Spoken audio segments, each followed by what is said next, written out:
Chapter 6.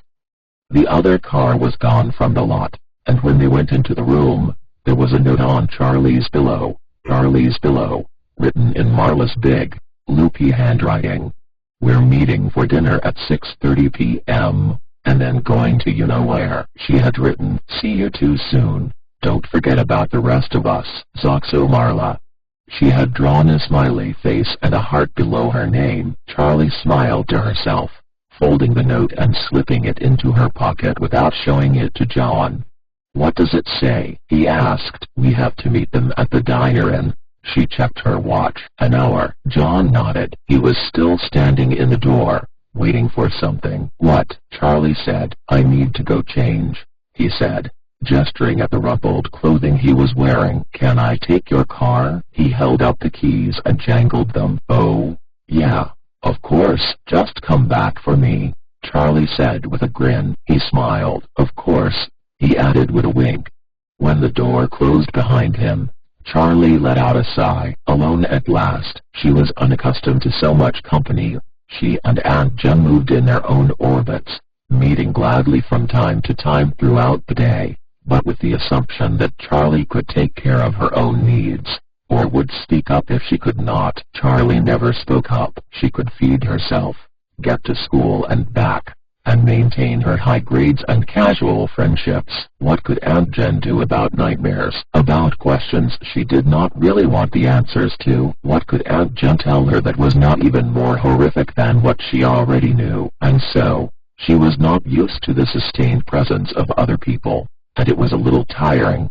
She showered quickly and pulled on new clothes, jeans and a black t-shirt, then lay back on the bed, staring up at the ceiling. She had a vague sense that her mind should be racing with excitement, or horror at their discoveries, going over and over the memories she had awakened, searching for something new. Instead, she just felt blank. She wanted to be alone, to push the memories to the back of her mind, where they belonged.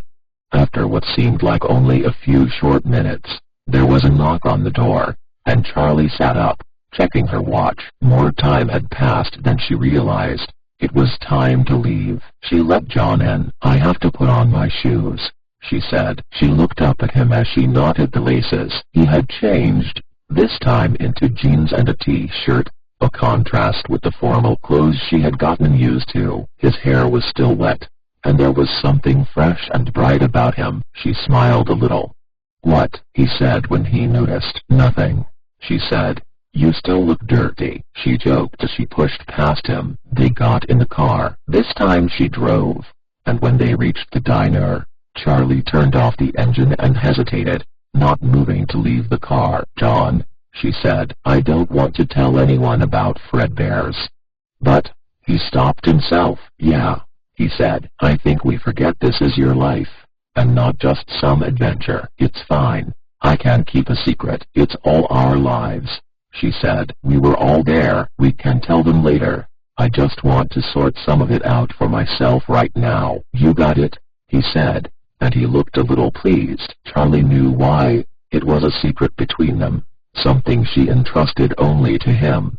When they went inside, everyone was already halfway through dinner. Charlie realized with a sharp pang that she had not eaten all day, and found herself suddenly starving. The waiters spotted them as they sat down, and came over immediately. They talked intermittently. Lamar, Jason and Marla had gone to a movie, and Carlton and Jessica had played video games at his house. But their conversation was cursory, just filling the time as they ate. Charlie barely listened, and she had the feeling that even those who were talking were paying little attention to their own words. There was an agitated energy among the group. They were all just waiting, their minds already focused on Freddy's. "What about you two?" Jessica asked, looking at Charlie and John. "Yeah, what about you two?" Marla echoed with a twinkle in her eye. "We just went for a drive," John said quickly. "Got lost for a while." "I bet you did," Carlton muttered into his burger, grinning slyly even though his mouth was full.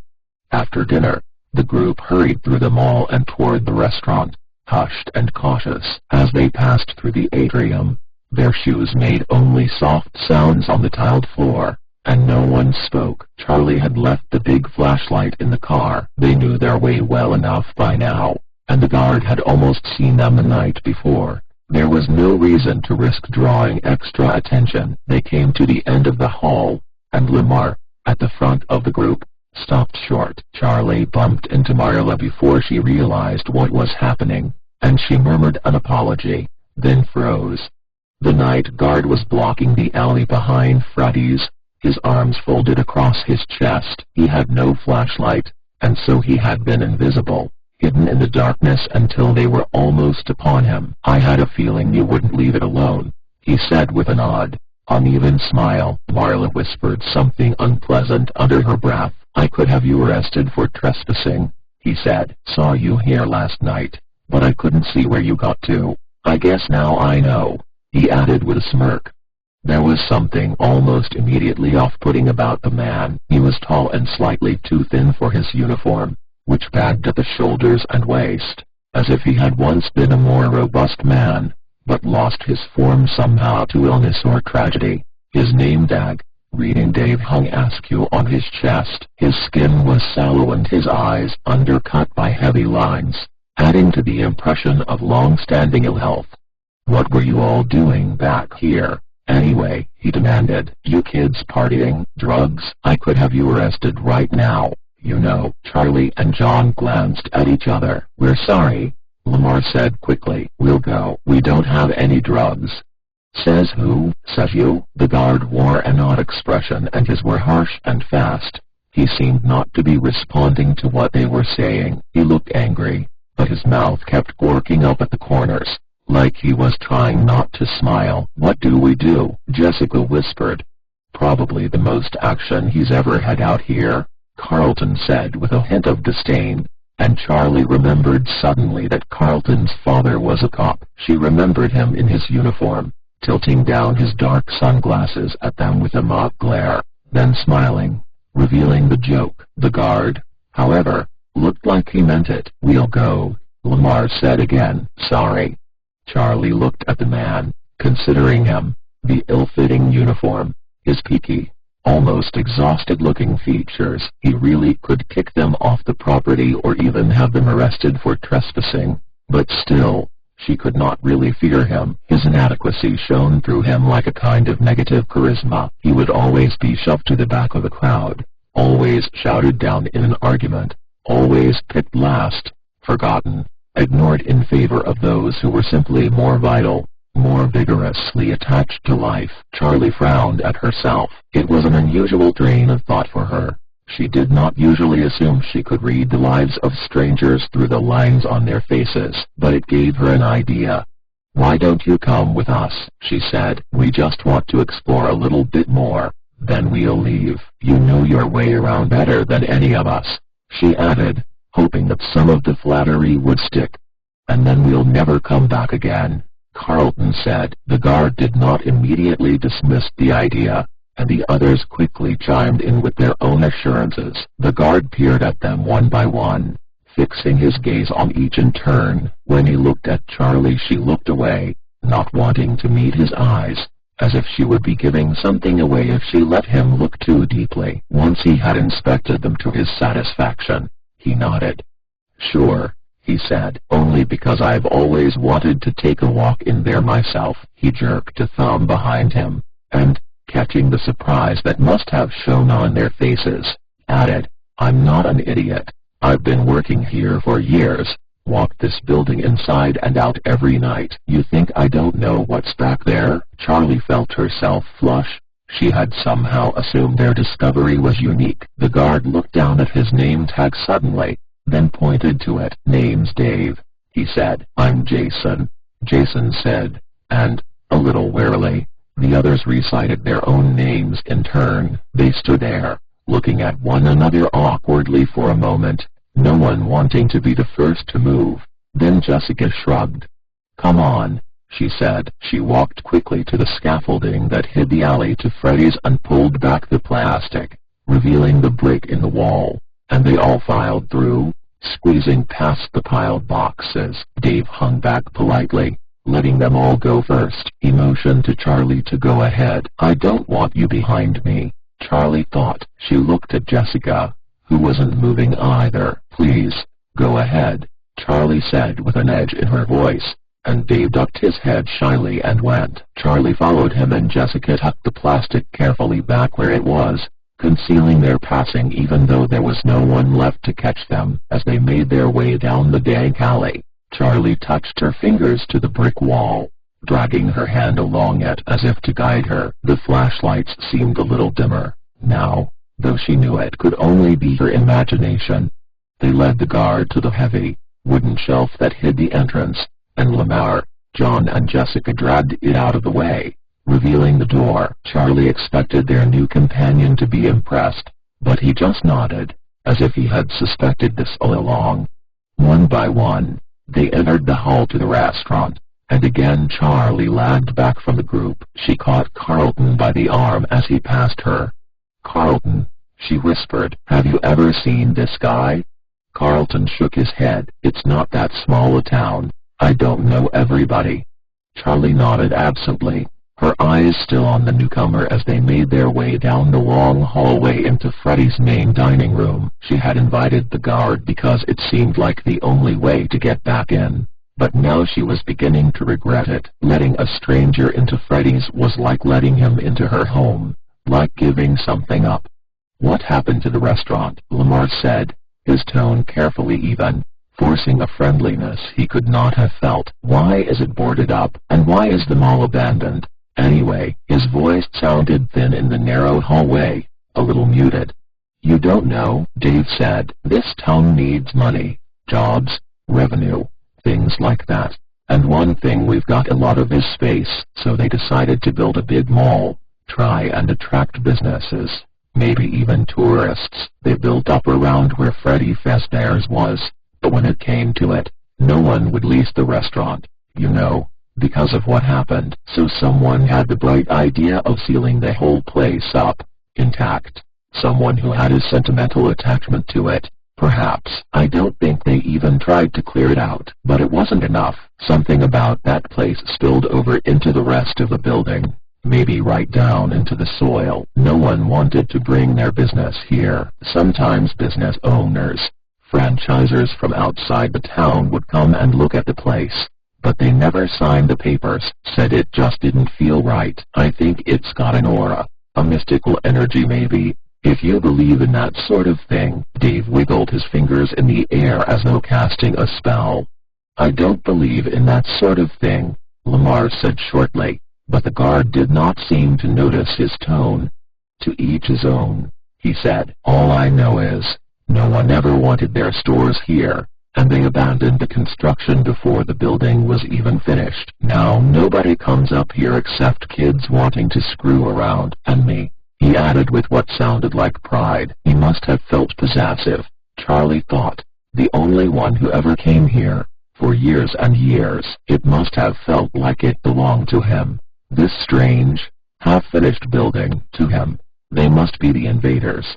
They came to the end of the hallway, and the space opened up before them. Jessica ran ahead to the control room beneath the stage, her flashlight bobbing merrily ahead of her. She disappeared for a moment, then hit the light switch, and all at once the room was warm and bright. Charlie stopped, blinking in the sudden light. Dave brushed past her, and as he did something caught her eye. There was a scar on his neck, curved and ugly, almost a perfect half-moon. The tissue was knotted and white.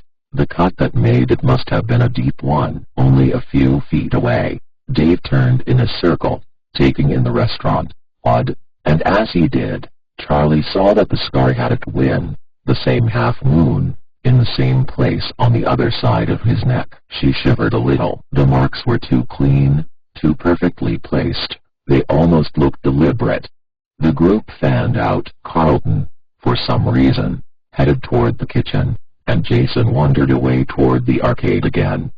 "Be careful," Marla called after him, but she was already following Lamar to the control room to join Jessica. Charlie hung back, and John stayed with her. There was something different in the air, Charlie thought. It felt thinner, like she had to breathe deeper to get enough oxygen. "It's just a guy," she told herself, But that was the problem. They had brought an outsider in with them, and now the restaurant felt less secure, no longer hidden away. Freddy's had been breached. Freddy, Bonnie, and Chico had begun to move. In their stiff, single movements, Charlie looked at Dave, but he did not appear surprised. "He's been here before," she thought. Then, of course he's been here before. The whole town used to come here, back then.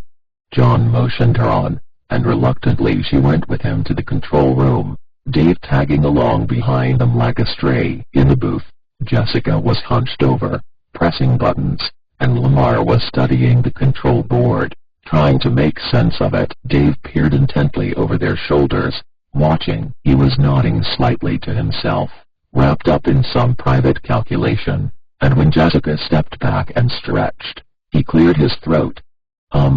He said, "Could I try?" He drew himself up a little, extending his arm graciously. Jessica and Lamar exchanged glances, then shrugged. "Why not?" Jessica said. They shuffled around so that he could reach the board, and he stared down at it for a long moment without moving, then touched a short series of buttons. A hum rose from the speakers, a long, low tone that did not waver. "Whoa," Jessica said, and pointed to the monitors. Charlie saw movement on the screen, and backed out of the control room to look for herself. On stage, the animals were dancing, crudely, awkwardly, without the grace or complexity Charlie remembered, but they were moving in sequences, not just one motion at a time. Charlie went back to the control room, but did not go beyond the door. "How did you do that?" she snapped, not caring if it was rude. Dave raised his hands in the air. "Beginner's luck," he said. "I just pressed some buttons." "Right," Charlie said. She rubbed her temples. "Can someone please turn the speakers off?" Lamar darted forward and flipped a switch, and the sound died. Despite the silence, Charlie felt as if she could still hear it, whining away inside her head. She closed her eyes for a moment, and when she opened them Jessica and Lamar had gone back to working the controls, but there was a caution to their movements, and they glanced at one another every few seconds, as if seeking reassurance. Charlie looked at John. His arms were folded across his chest, and his eyes were trained on the back of Dave's head. In the arcade, Carlton pressed some random buttons on a game console, knowing nothing would happen, then turned around, finding himself the subject of an 11-year-old's resentful stare. "What?" he said. "I'm not a baby," Jason said. "You don't have to watch me." "What, Jason? I'm not watching you. I'm just hanging out with you. I'm not Marla. Go stick your tongue in an electric socket for all I care." He waggled his eyebrows comically, and Jason laughed.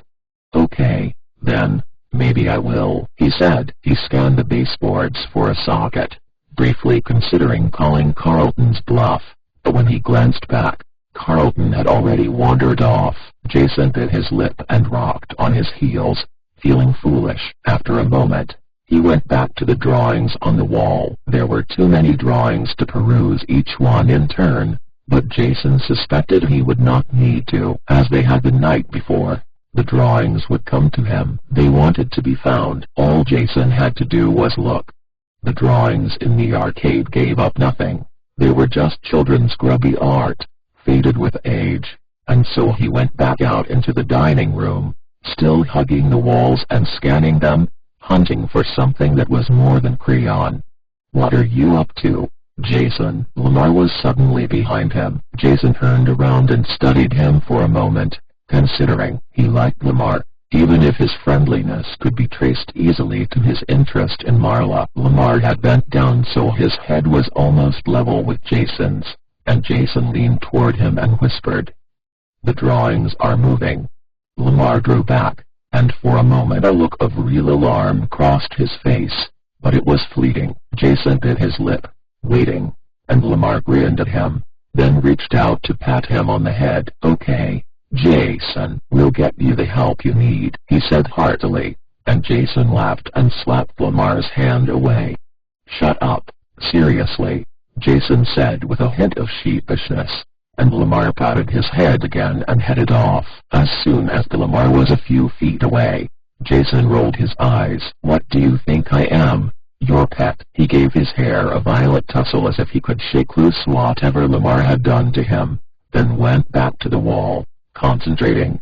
He had made his way all the way along one wall, and was turning the corner, when it happened. A flicker, just out of the corner of his eye, almost shimmering. He stopped. Which one was it? He scanned the drawings again, going up and down the wall carefully. Around the place he thought he had seen movement, but there was nothing. He started over, stopping to look at each crayon scribble, and then it happened again. He seized on it this time, his eye finding the drawing just as the shimmer of movement stopped, and just as he did, he saw another, so brief he would have ignored it, just a trick of the light, had he not been watching for it. It was above the first, and maybe 2 feet to the left. His eyes darted back and forth, trying to see both at once. Suddenly, there was a third movement in a drawing between the two, this one more noticeable. This time he almost saw the drawing shift before it was still again. Sitting back on his heels, Jason looked at the 3 drawings, each in turn. The crayon was black, and they all looked like they had been drawn by the same kid, all with 2 figures in the foreground, a child and a rabbit. Jason glanced around the room. His sister and the others still seemed to be engaged by the stage. Lamar had gone back to join them. Jason pulled the drawing he had found the night before from his pocket. He smoothed it out, pressing it to the surface of the floor. Then, slowly, he peeled its lengthy tape out flat and stuck the paper to the wall just at his eye level. He stared at the wall, waiting. Nothing happened. Jason frowned. He had been so certain these would tell him something, but they were just drawings. The child and the bunny stood in the middle of the paper, in one close together, in another far apart, but there was nothing there that could be called a story. Oh well. He started to look over at the others again, and the highest one began to move. This time he saw the shift. The crayon lines twisted and slid on the page, moving of their own accord, too fast to follow. When the first stopped moving, another started. They continued one after the other until the last, the one he had just put back, was finished. Jason watched, eyes wide, his heart pounding, but by the time he realized what was happening, it was over. The figures were fixed in place, and now they did tell a story. In the first, a child was sitting alone. In the second, Bonnie appeared behind the child. In the next, Bonnie had snatched the child, lifting it off the ground. In the last, the child was screaming, his eyes wide and his heart racing. Jason stepped back. He was transfixed. His body suddenly felt leaden, too heavy to run. A sound arose, like wind rustling the pages on the wall, though they hung motionless before him. The sound rushed and grew, louder and louder until wind gave way to screaming. Jason clapped his hands over his ears as pages began to drop from the walls, landing with loud crashes, as if they were made of something far heavier than paper. As he watched, the fallen pages turned a dark red, soaking through with color as they touched the floor. Jason turned to run, but his path was blocked as pages tumbled from the ceiling in a torrent. One landed on his shoulder, another on his back, and then another, and they clung to him, wrapping around him as if they would suffocate him. Jason felt his legs buckle under the weight, dropping at last to one knee. As he braced himself under the storm of paper, the room began to shake violently. Jason gritted his teeth, trapped, and suddenly it was over. The red-soaked papers were gone. There was nothing on his back, and Marla had him by the shoulder, and was staring at him, wide-eyed. "Jason, what on earth is wrong with you?" Jason scrambled to his feet, brushing himself off as if he were covered with invisible insects. "The pictures were falling on me," he said it urgently, still panicked, but as he looked back at the wall, he realized that the room was silent and still. A single picture had fallen from its place. Marla looked down at it, then back to her brother, and shook her head. She leaned close, and hissed into his ear.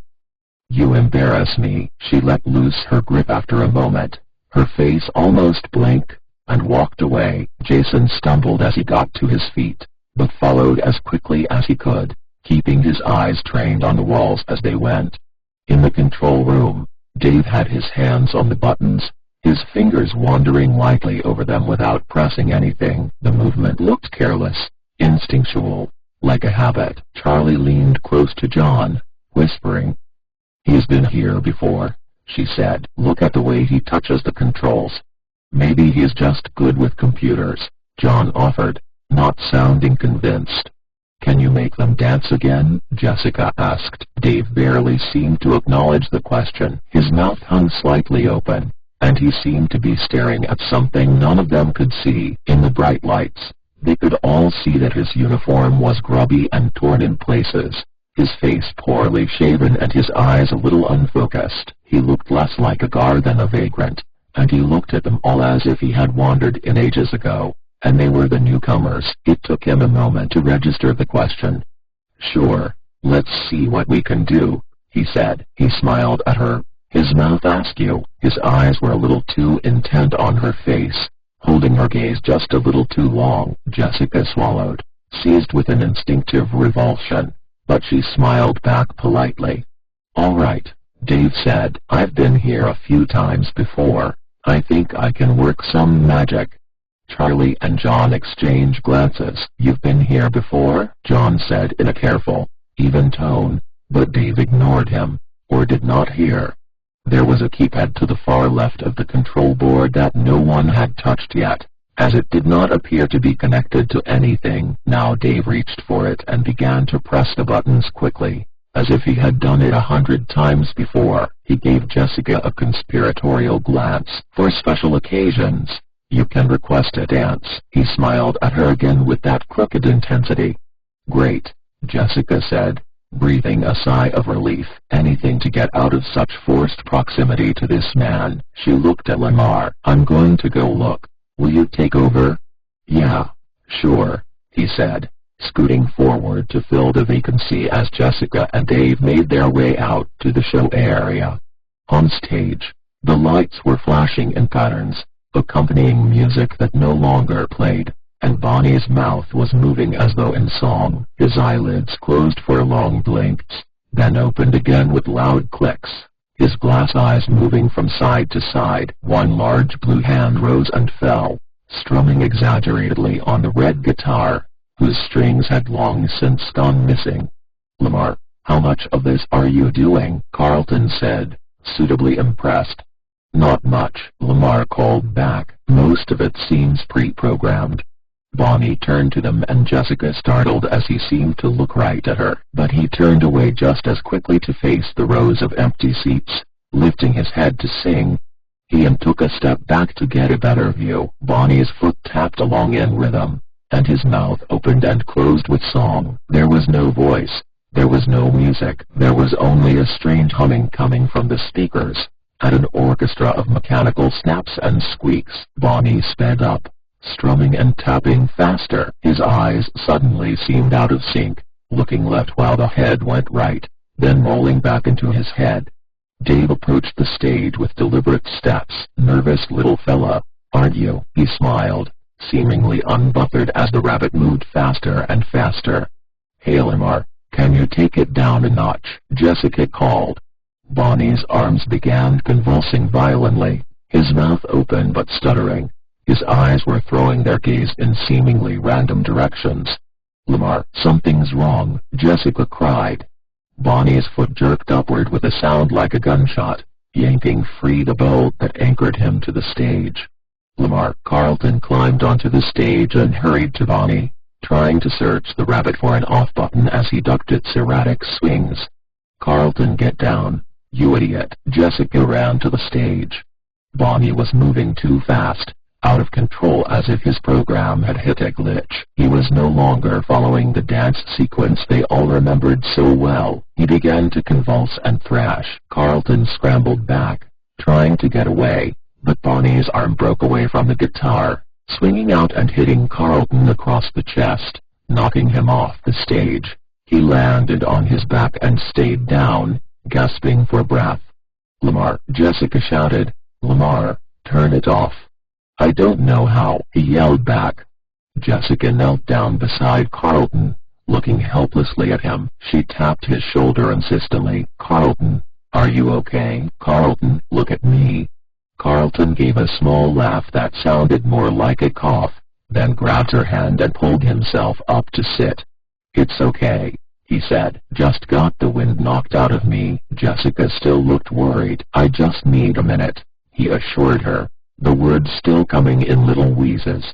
In the control room, Lamar pressed button after button frantically, but on the screens he could still see Bonnie moving wildly and at random, not responding to anything he did. Charlie rushed in, pushing him out of the way, but it took her only seconds to see that the buttons were powerless. She locked eyes with Lamar for a moment. "We aren't in control," she thought. As one, they rushed from the control room to help the others.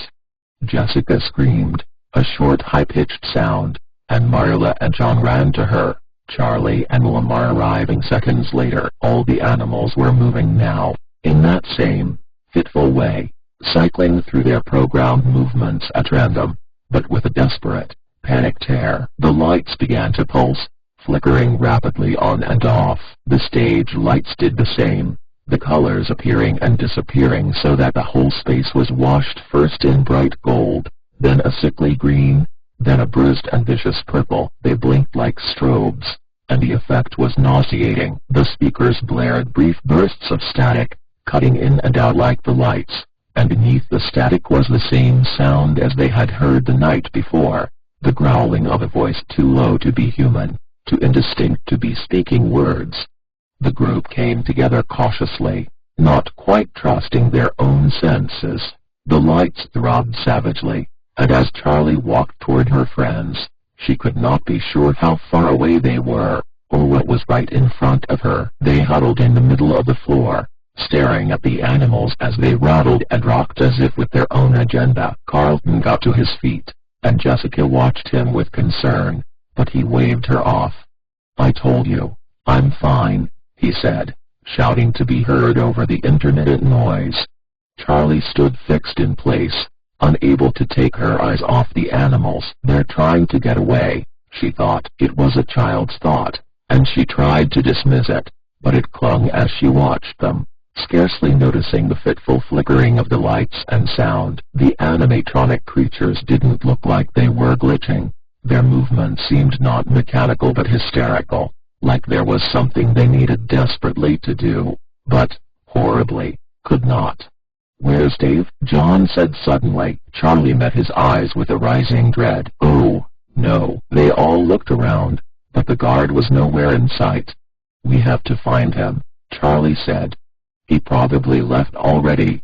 Who cares?" Marla, her voice high and frightened. "I'm not worried about him," she said grimly. She turned to John. "Come on," she said, setting off toward the hallway to the right of the stage. He glanced at the rest of the group over his shoulder, then followed Charlie at a brisk pace.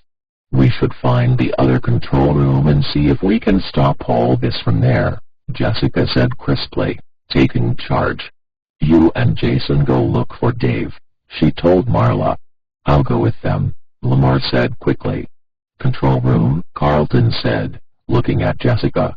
"Control room," she confirmed. They all set off, moving slowly. The strobing lights distorted the space in front of them, seeming to throw up obstacles that were not there, obscuring the ones that were. The effect was disorienting, a constantly shifting maze of light and noise.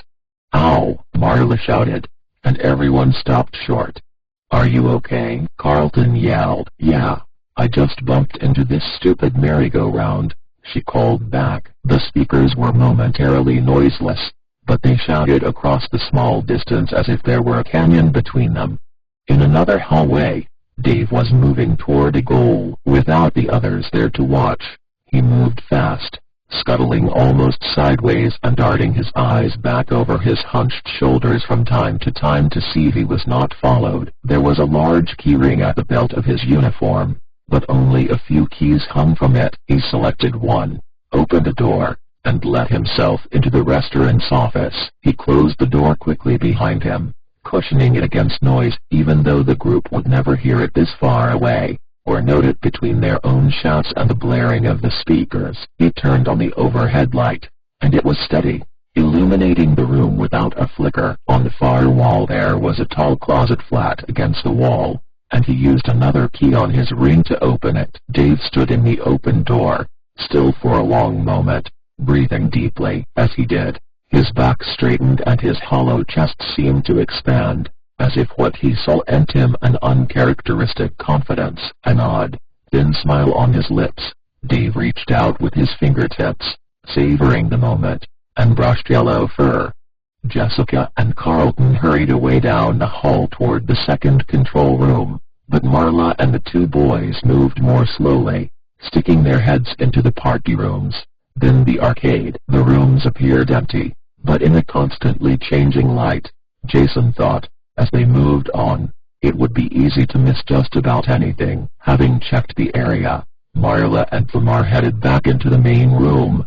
"Where are Jessica and Carlton?" Lamar shouted over another burst of garbled sound. Jason stopped and looked back, and in a fleeting instant, he saw it, a rabbit, outlined in the hall for a split second as the lights flashed on him, then vanishing and appearing again as he disappeared into the party room they had just left. "Marla!" Jason shouted. "Marla!" His voice was shrill, agitated. She whirled around. "What? Are you okay?" "I saw Bonnie. He was there." "What?" Marla's eyes went automatically to the stage. Bonnie was still there, moving back and forth in the same odd, spastic movements. "Jason, look.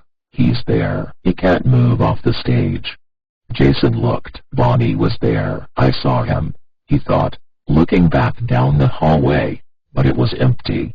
Jessica came running up, out of breath. "Is everyone okay?" I heard screaming. "We're fine," Lamar said. Jason thought he saw something.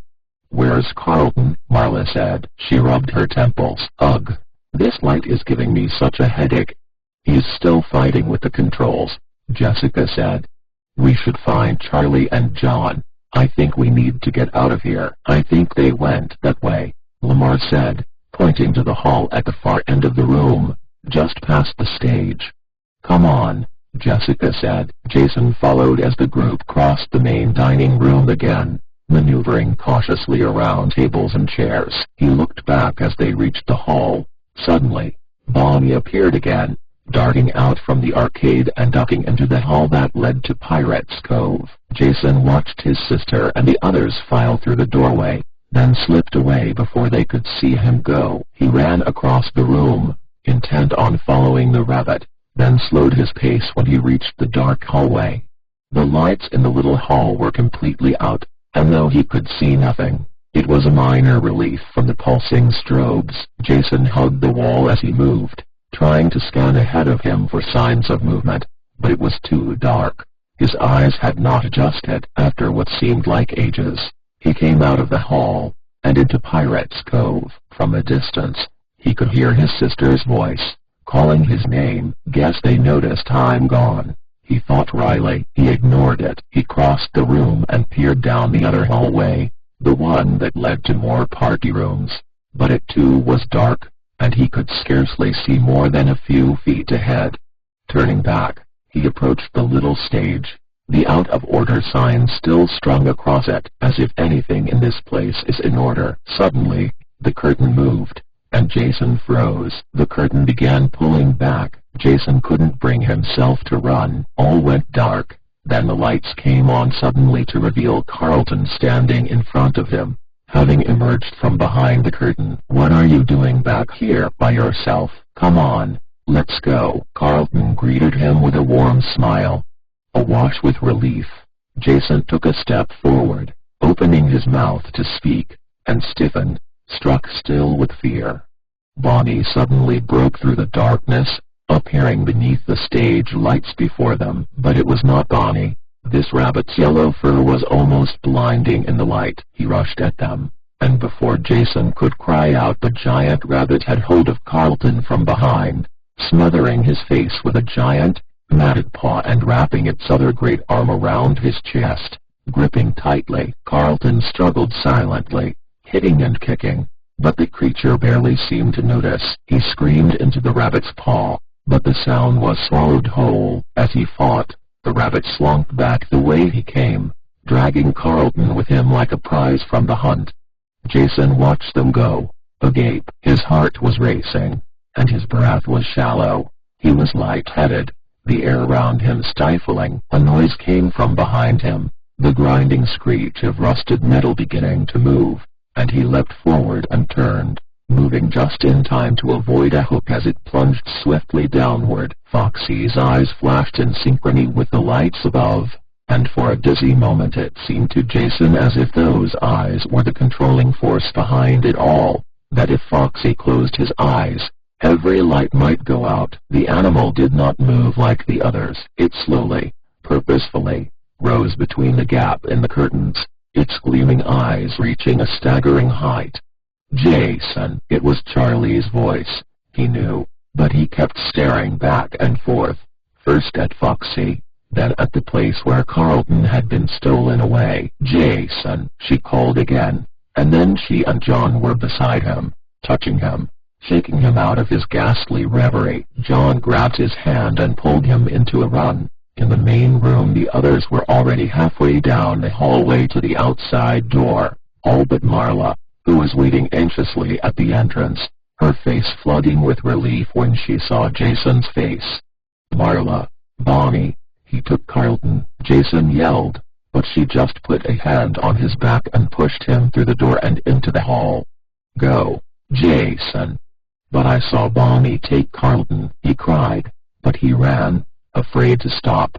They ran down the hall to the outside door, all bouncing with a frightened impatience as they filed through to the alley one by one. There was no way to go faster. When they were all through, Charlie looked down the hallway for a long moment, but there was no one coming. She shoved the door closed and stepped out of the way as Lamar and John wrestled the shelf back into place, blocking it off. "No one saw Dave," Charlie said. It was not a question. They all shook their heads. "He must have taken off when the lights started going haywire," Lamar offered, but he did not sound convinced. "Carlton!" Jason cried out again. "Carlton is still in there." Bonnie took him. They all glanced around. Carlton was not with them. "Oh, no," Jessica said. "He's still inside." "Bonnie took him," Jason said, choking out the words one by one, his voice shaking. "I saw it. Bonnie was there. He was in Pirate's Cove and he grabbed Carlton and carried him away, and I couldn't stop him." He scrubbed a sleeve across his eyes, wiping tears. "Oh, sweetheart." Marla hugged him, and he clung to her, hiding his face in her shirt. "No, it was a trick of the light. Bonnie couldn't do that. He's just a robot. He was on stage when we left." Jason closed his eyes. He had only glanced for a second at the main stage as they were leaving, but it was true. Bonnie had been there, moving in strange and clumsy twists and bends, but stuck in place. He pulled away from his sister's arms. "I saw it," he insisted, more weakly. Bonnie took him. The others exchanged glances above his head. Charlie looked at Marla, who shrugged. "We have to go back in," Charlie said. "We have to get him." Jessica was nodding, but John cleared his throat. "I think we need help," he said. "It's not safe in there." "Let's get Carlton stat," Marla said. "I'm not taking Jason back in there." Charlie wanted to protest, but bit her tongue. They were right. Of course they were right. Whatever had just happened was beyond them.